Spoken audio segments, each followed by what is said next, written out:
Hi, it's David from Life with Parkinson's. If you're new here, welcome. I hope you'll consider subscribing. For everybody else, thank you for coming back and watching another episode.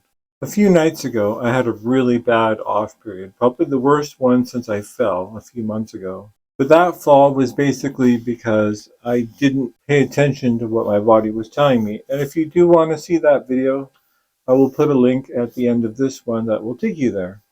This off was definitely a totally different situation. I am going to tell you what happened here shortly, but first I just want to talk about a few things I've been thinking about over the last couple of weeks. A few months ago, I shared with you guys how I'm losing my dopamine agonist, my Parkinson's rescue medication, Movapo shots that I take. So when I'm going into a bad off, it just basically lifts me right back out of there. And it's worked amazing. It's done really well for me. Basically, the supplier is just not going to sell it in Canada anymore because I'm probably one of the few of the who are actually using it. I thought it would be simple to get approved for what's considered to be the replacement. It's not specifically a replacement for Movapo. It's a very similar product.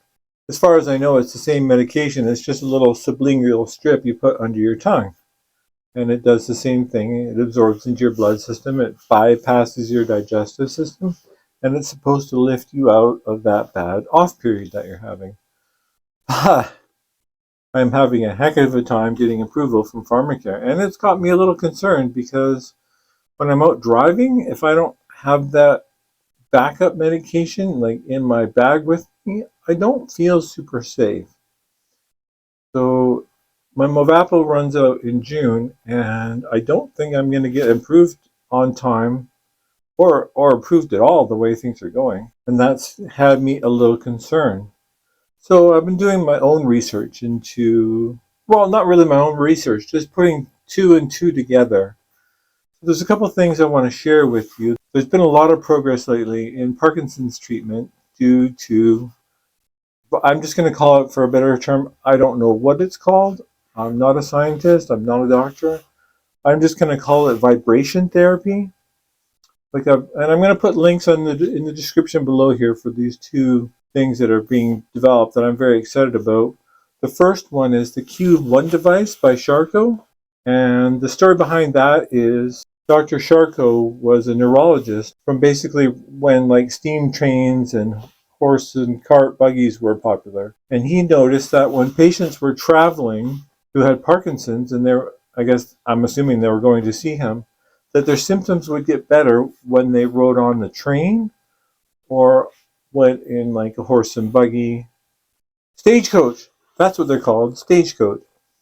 So they would have improvement in symptoms when they took these trips to go see him. And he's like, he figured it out and he put two and two together. And he's like, I think it's the vibration that's helping these people.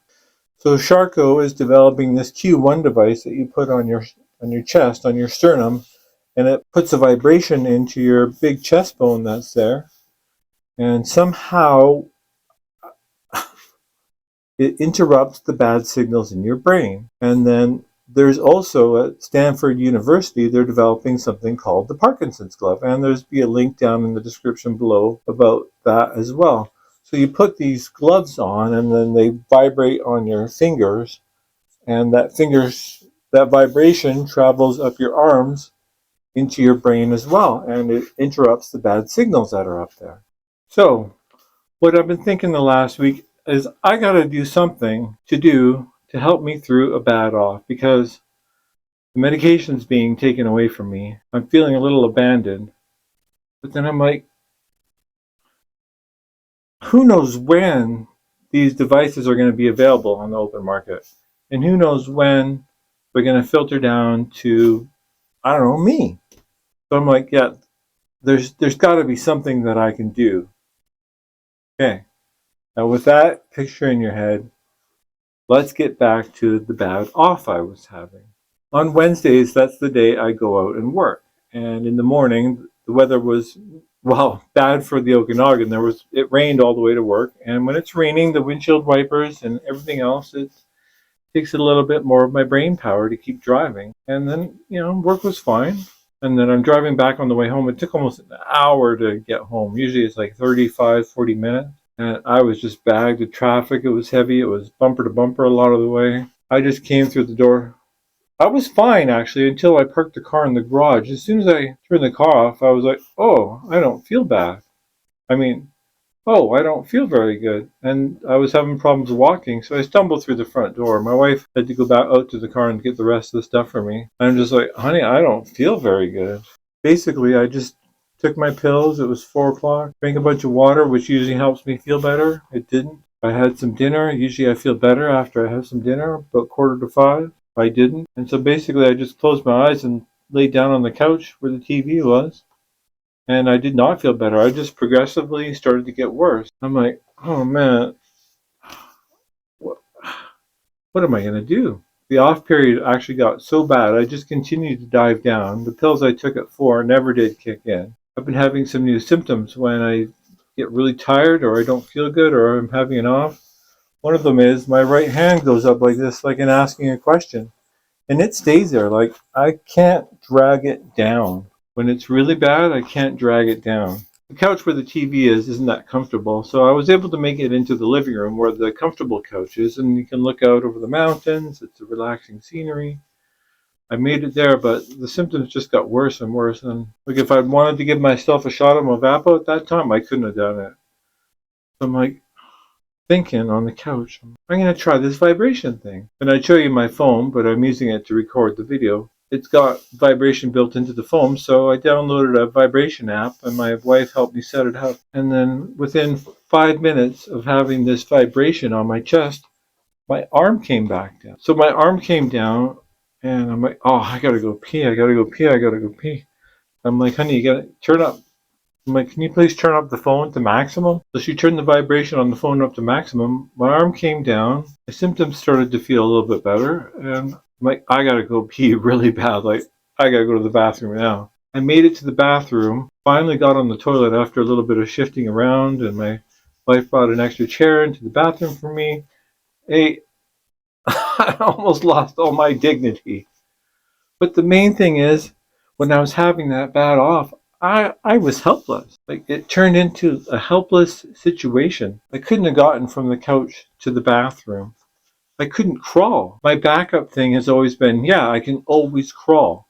But the off was so bad, my arm was stuck up there. If I tried to crawl, I couldn't have gotten anywhere. Basically, you need your arms and your legs to crawl. Yeah, I was helpless. Like, yes, I still had the medication, but I'm like, I got to learn what to do now that it's going to be taken away from me.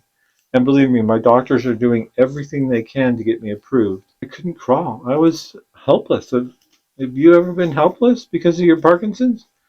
Like, I understand. And if you have been helpless and you want to share it in the comments below, please do. I would like to know what you did or what someone did for you to help solve that situation. Or if it didn't get solved, what was the end result? Were you able to get help from your doctor? I would be very interested in knowing. If I hadn't have done my research on the vibration, I'm just going to call it vibration therapy because I don't know what it's called. If I hadn't looked into this, I wouldn't have had the idea to turn on the vibration function on the phone. And that's what interrupted my symptoms just enough to get me from the couch to the toilet, and then from the toilet to the bed.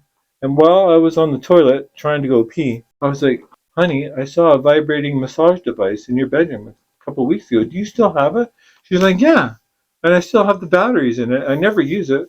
Told me I bought it for $2 at like the Salvation Army store. I'm like, great, can I use it please? Because this phone isn't putting out enough stuff to get me from the toilet to the bed where I could lay down. And this is what she brought out. And while I was on the toilet, of course my hand was up like this and I was holding it with my left hand. And I noticed that if I put my fingers right on the tip here, I can feel the vibration running up my arm all the way. And slowly my arm came back down and relaxed. When I felt my symptoms were low enough, I was able to get from the toilet to the bed, lay down in the bed, pop this sucker back down on my chest, and I laid there for 10 to 15 minutes. And I started to feel better. I felt better enough that I could actually get myself in front of my red light and do a treatment. And then when I had my red light treatment, I was fine again.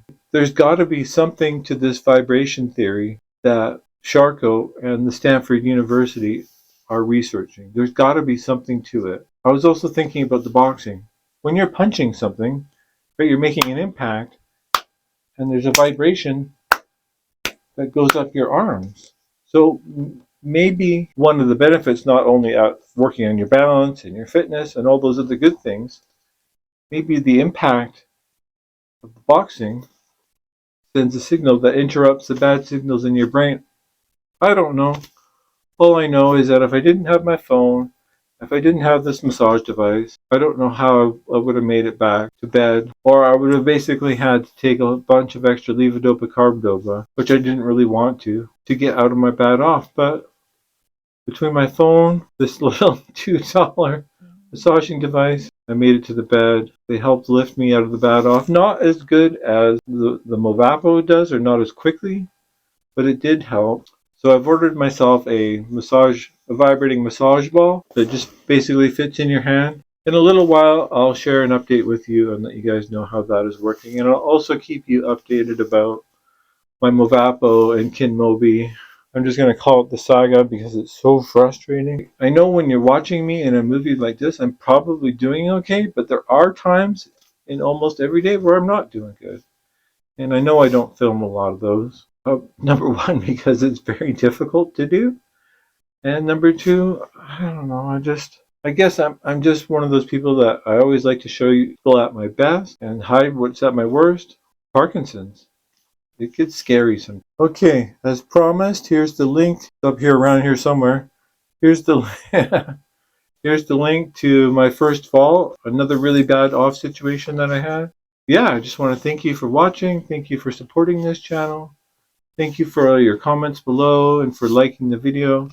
And feel free to share this video with others. If there's somebody that you know that's struggling with Parkinson's or is just interested in the subject, feel free to pass it on. Let's take this journey together, and I'll see you in the next one. Thank you. Have a good night. Goodbye.